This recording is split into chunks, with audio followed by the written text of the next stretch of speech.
President Trump is bound to crack a few eggs, or the mental state of liberal bureaucrats as he whips Washington into shape.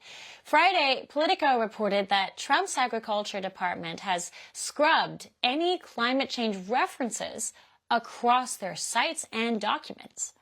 Trump has sought to dismantle all remnants of the Green New Deal holding back American energy or the economy, and his team seems fully on board.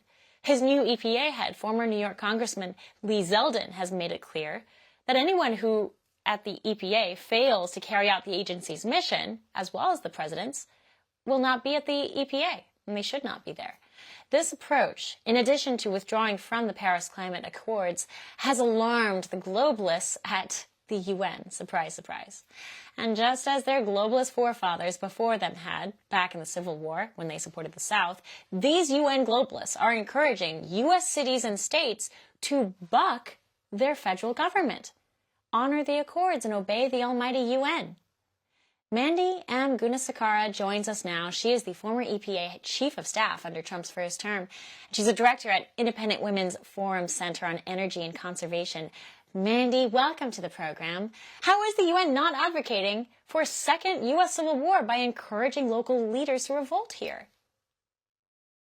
Well, it just goes to show you how the Biden-Harris administration gave global elitists like the United Nations bureaucrats a front row seat to not just the U.S. economy, but now they feel entitled to be able to lead states away from the America First vision President Trump has laid out and is already instituting, from the U.S. Environmental Protection Agency to the Department of Energy, Interior, and on and on. Look, it's going to be hard, I think, for these states to continue to sign up for costly regulations, wasting money on things that don't really impact the day-to-day lives of the citizens that they actually represent or serve. It's going to be hard for them to stay on that track when they're looking around. For the states that do follow suit and follow the America First vision, they're going to see economic prosperity. They're going to see new opportunities. They're going to see all of these benefits alongside a maintenance of tangible environmental protections that actually matters. So the UN is doing what they do best, which is blowing a lot of hot air. Unfortunately, there are some leaders in these liberal cities that are willing to buy into it. But I think as time will tell, following the America First vision will be much better for the American people, and the people who live in those cities, they're gonna be paying attention. You know, and the problem with the entire Paris Accord conversation, the approach that these UN climate advocates have taken, you're a policy person, you talk about this, it's the unilateral nature of these efforts. They're maybe grounded in this idea, this utopic idea that we'll have this clean universe and have all these people on the earth using resources and doing so cleanly. But at the same time, the worst offenders, India and China, are putting out way more hot smoke and pollutants than any other member of the Paris Climate Accords.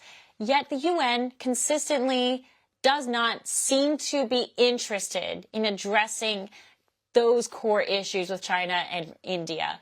Why have they not changed any of those optics?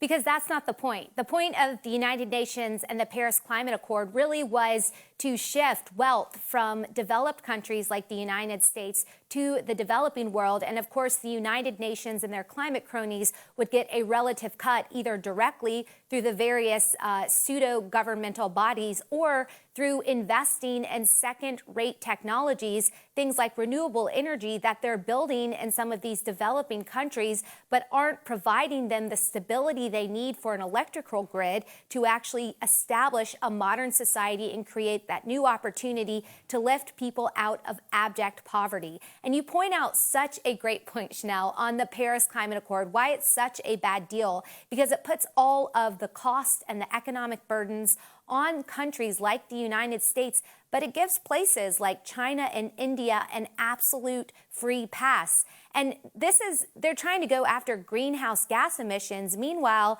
they cannot handle traditional pollutants, things like particulate matter, nitrous oxide, sulfur dioxide. These are necessary combustion pieces of industrial activity, but they don't use the pollution control devices that U.S. operators have been using for decades. So they're using yesterday's technology to deal with yesterday's pollution, yet they're signing these deals where you have people at the UN praising them for putting ink on a piece of paper, but it does nothing to actually reduce greenhouse gas emissions, improve industrial efficiency, which is what you would really want, or address lingering particle pollution issues. And that's one of the reasons that the west coast of the United States inherits that pollution. It floats across the oceans. It lands over there on the west coast of the United States. And that's why places like the greater LA area continue to struggle to meet air quality standards back from the 1990s and the early 2000s. So really suppressing economic development and opportunity in the United States, that just pushes that overseas and it creates more pollution, which is why the Paris Climate Accord and the whole United Nations climate cabal is an absolute failure. It is. And I think that people have sampled some of that failure through the Biden administration, through 4 years of Biden and Kamala and the whole team that helped direct that whole mess. But, you know, the waking up seems to be happening across the board, including in the environmental sector. There are valid concerns when it comes to taking care of our environment. There are responsible ways to address it. What do you think should be the top priorities of the incoming EPA director, Lee Zeldin, and his entire team under the Trump administration? Yeah, I think it's focusing on tangible issues that impact American lives today. This includes keeping our clean air, keeping clean water, and addressing legacy pollution. At EPA, they actually have an amazing track record dealing with these since the 1970s. We have the cleanest air on record, but you hardly ever hear that because the activists want to convince the American public that they're breathing dirty air so that they can continue to push these oppressive regulations or shift away from traditional energy resources like coal, oil, and natural gas to shift away from that and towards their politically preferred technologies, mostly renewables. But focusing on EPA's core mission, which is protecting public health and the environment, something Administrator Lee Zeldin has talked very openly about, and he's got a whole team. He's got a deputy administrator coming in, David Fatui, who knows the laws inside and out. So they're going to be a great team to focus EPA back on that really important core mission, but frankly, they lost sight of under the Biden-Harris administration. They were largely distracted under the auspices of this climate agenda, and that's why you saw rank failure in responses to things like the East Palestine, Ohio situation. EPA, they know how to deal with that, but the fact that their time, energy, and resources had been distracted to fulfill a political agenda that fell on the citizens of East Palestine, Ohio. So it's as simple as shifting the focus back to what EPA knows how to do and how they do quite well. And it's addressing issues that they know how to deal with modern day technologies, staying within the bounds of the law to limit litigation and interference from third-party groups that are pushing an agenda, and actually improving public health in the environment. So I'm really excited the team's coming on board to see what all they will achieve, because they have their work cut out for them, but they are very focused. And you've got President Trump who is backing them up to fix these over-regulations, cut unnecessary regulations, but maintain these important protections. It was done in 45. They can do it again in 47. You know, how do the power dynamics in the world change when the United States is no longer on board with this Green New Deal agenda? It pulls out so much of the green initiatives around the world have been funded by the United States. Who fills the void of the United States pulling out, and what does that do to our politics worldwide? Yeah, I actually think it will strengthen our standing worldwide. I think a lot of folks in other areas, in Europe in particular, in Germany, they're starting to see or feel the fallacies of this Green New Scam, as President Trump aptly put it. In Germany and in Europe, all throughout Europe, they have some of the highest energy costs in the world, yet they still struggle to maintain stability in their grid. This is why they've had to turn to places like Russia and deal with someone like Vladimir Putin, which is not only bad for stability from a business perspective, but it undermines shared national security interests. So I think shifting away from this green news scam actually is going to be a collective sigh of relief for some of these countries that have gone too far down the path.